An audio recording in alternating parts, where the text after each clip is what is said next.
এটা হলো লাল মাটির দেশ। এই যে দেখতে পাচ্ছেন বৃষ্টিতে ধুয়ে গেছে লাল মাটি, কি সুন্দর লাল মাটি।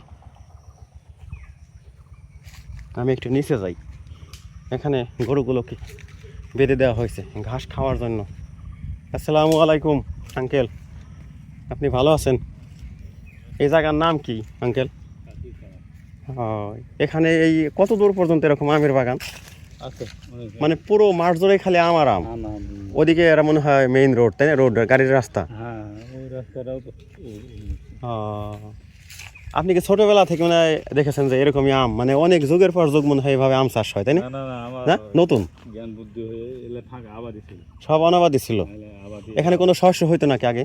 হ্যাঁ, আবাদি ছিল, আবাদি ছিল পুরোটা। ও, এইদিকে গোটাই আবাদ হতো। আচ্ছা আচ্ছা।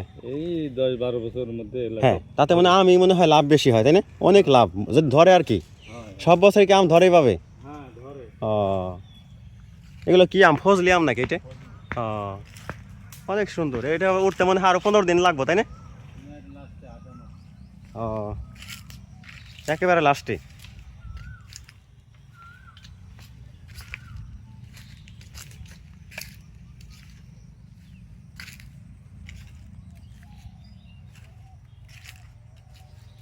নাভি জাতের আম, এই আমগুলো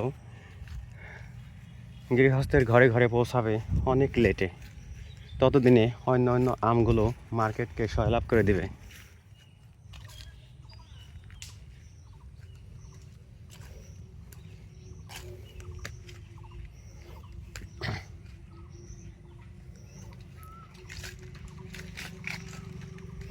দেখি আমার বন্ধুদেরকে কিন্তু আমি ভিডিও করতে করতে আম বাগানের গহীনে আমি প্রবেশ করেছি, তাদেরকে আমি হারিয়ে ফেলেছি।